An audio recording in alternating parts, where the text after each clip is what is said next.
So today we got a customer, he's complaining he's got a power steering leak. It's a 1990 Honda Civic wagon, all-wheel drive. Pretty clean looking little thing. Alright, so I got under the car just to verify the customer's concern about it leaking. So just from sitting overnight here, he's got a pretty good puddle. And that's power steering fluid, I double checked. He's got clear fluid in there. But as you can see here, he's leaking out of the rack. And you can see it pouring all the way down the bottom of it. And he's got that other boot over there that's ripped and leaking pretty good as well. So it looks like I'm going to start by taking off this cover here. And we got some power steering lines down there behind it. But in order to get this cover off, I'm going to have to take this exhaust down a little bit, because it's got a bolt up here above it. So, I don't know if you can quite see it there, but it's got a bolt way up in there. So I'm going to have to at least undo these front two bolts and probably the bracket there holding it up. So that way I can get it to come down some, get a socket or something in there. So I'll start by taking my cover off.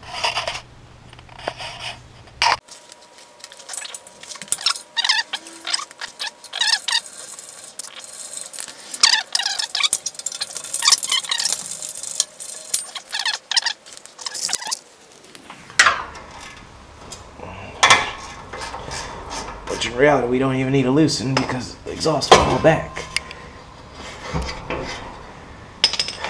Yeah. Gives me enough clearance to get that bolt there. So the reason I had to drop that was to get to this top bolt over here. You can kind of see it there now. So let's see if I can get to that from here. So now we just got to take the rest of the bolts off on the cover, which looks like it's just going to be another 10 millimeter and a 13 or 14 here. So do that here.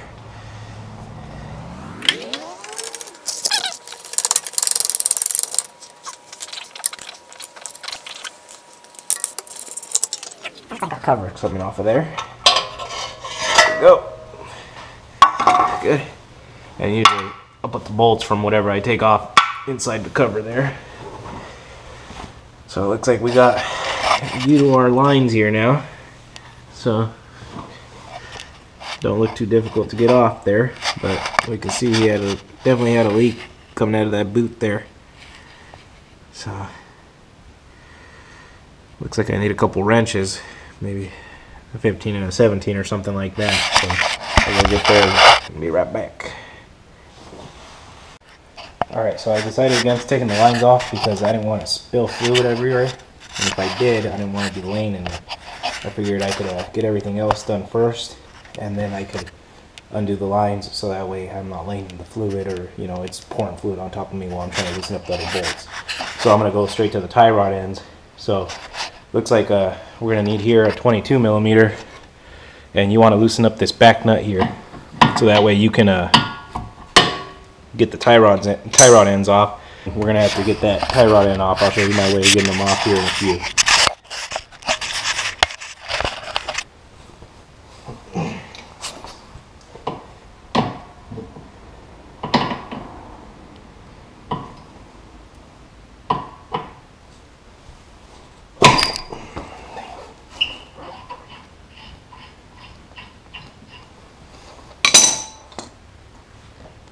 Alright guys, so we got the tie rod in here.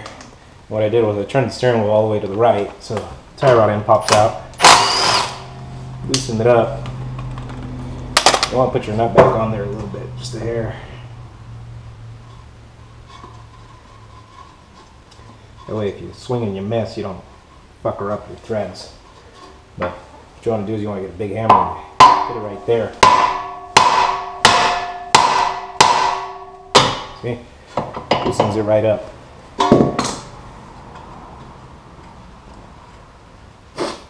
You gotta hit it with some force though. Put a little bit of balls into it. So she pops right out there. And then we gotta do the same thing to the other side. Get the cotter pin out, take the tie rod end off.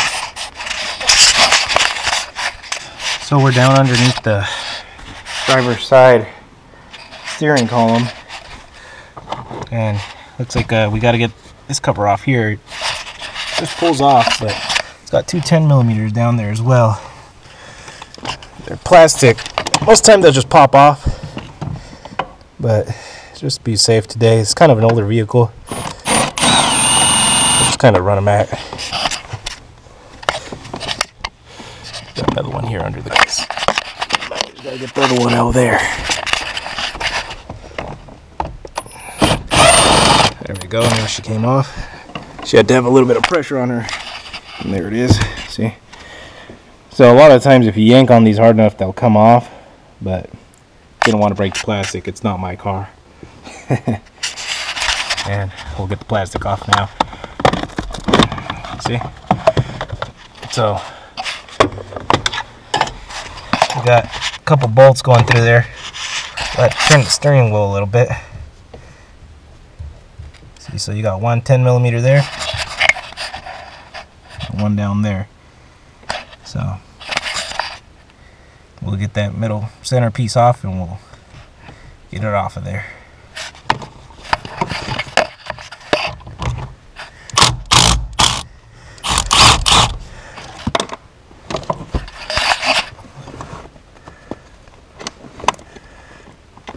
Don't want to lose that. It will go into the great beyond and never be found again. Alright, this one here looks like I might have to use a ratchet or something. Well, let's see here. So I ended up taking out the bottom bolt as well, and then the whole thing just slid up on there and it popped off that bottom shaft, and then I could slide it down and the whole thing just came out. So we'll just leave it there. There's the two bolts. And so what I'm going to go ahead and do now is I'm going to loosen these lines. I'm not going to pull them completely out. I'm just going to loosen them just here as well. So there you go. So they're just loose. And the reason I did that was that I'm going to actually loosen up the mounts now. Looks like there are 14. And I didn't want the whole thing to be swinging around while I'm trying to break those lines loose, because sometimes they're really, really tight. So we'll take these bolts out now.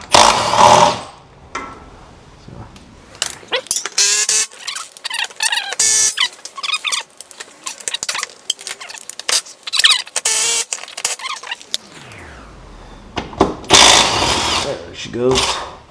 And you see how the whole rack just moved? See, so the whole thing's loose in there now, so I can wiggle it around and stuff. Okay, so I thought this was a recirc line or something, but apparently it goes up to the frame somewhere, so I'm going to take this one off as well. That one looks like it's 12mm. See, so we see how the rack's all loose now? See, that's why I loosened them up earlier. Luckily this one was semi-loose. Sometimes when these lines are way too tight, somebody just over tightened them or from factory, they're really hard to get off and you don't want to bend them. So I'm gonna go ahead and put my bucket under here. Maybe over there. Put my bucket under here.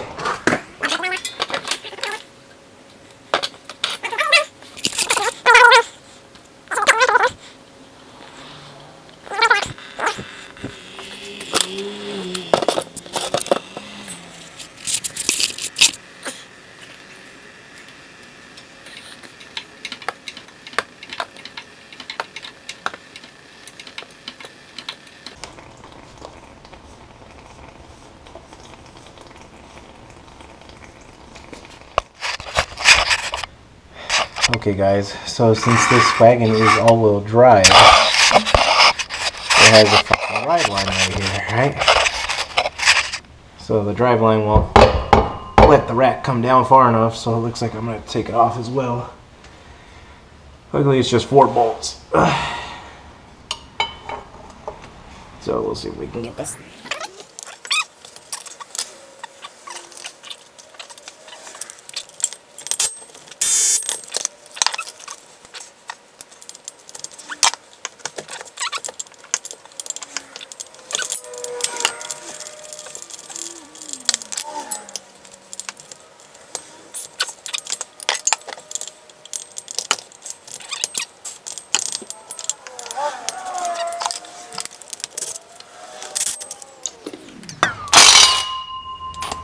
wow, look at that.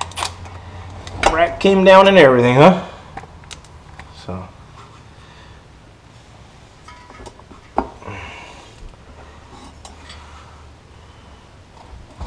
So we'll see if we can sneak it out of there now. Alright guys, so here's the big money shot. So we got this shaft that's coming down through the carriage up into your little U-joints we took off there earlier. So we got to kind of bend these lines out of the way. I know it sucks to do it. There it goes. See, all I had to do was bend one. There you go. See, and now she's about an inch out of the way, and we're gonna have to shove her all the way over to the other side. So I'm probably gonna run to the other side and yank on her that way. See if I can push on it. There we go. And I just remembered I forgot to take off this tie rod end. So what we're gonna have to do is take this tie rod end off, and then this shaft will be able to come down, and then we'll be able to pull the whole rack out towards me.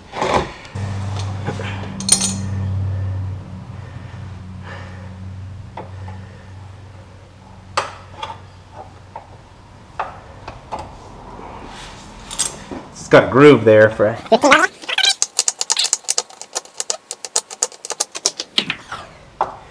there you go.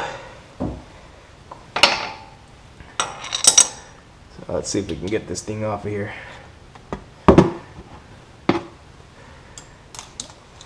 See, so now it clears without that tie rod being on there. Now we gotta pull it back towards us. It might be a little bit of a pain. You gotta move the exhaust and stuff out of the way while you're doing this.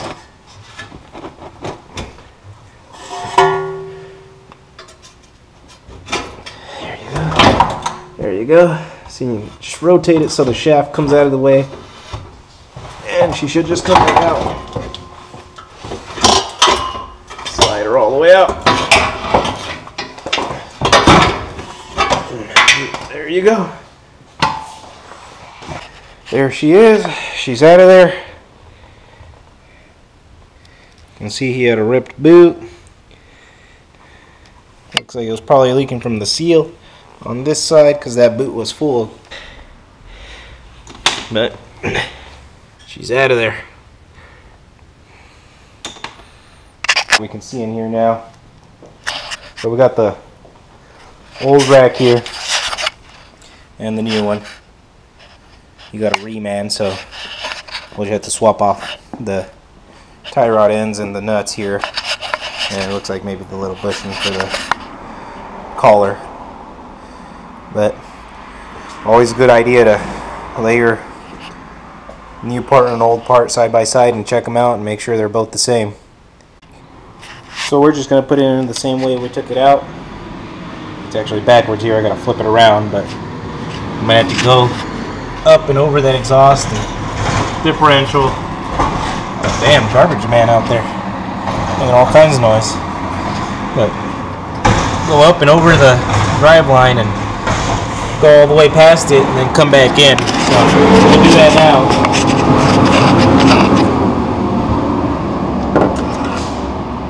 Flip her around.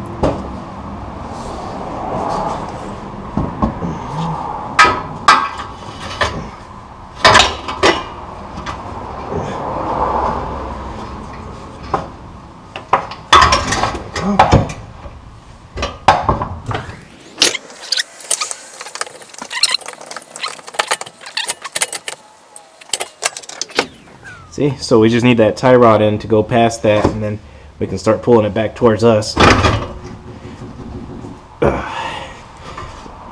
gotta get that exhaust and stuff out of the way. Might be easier just to drop that thing next time, but for now, I mean, it worked. There she comes.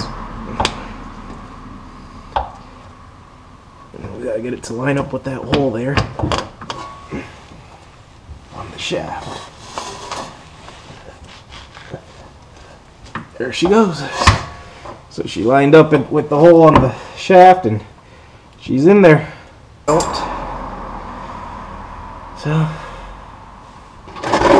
So that's it. Now we just got to put our lines and stuff back on, and we should be good to go. We'll bolt up everything back together, same way it came off.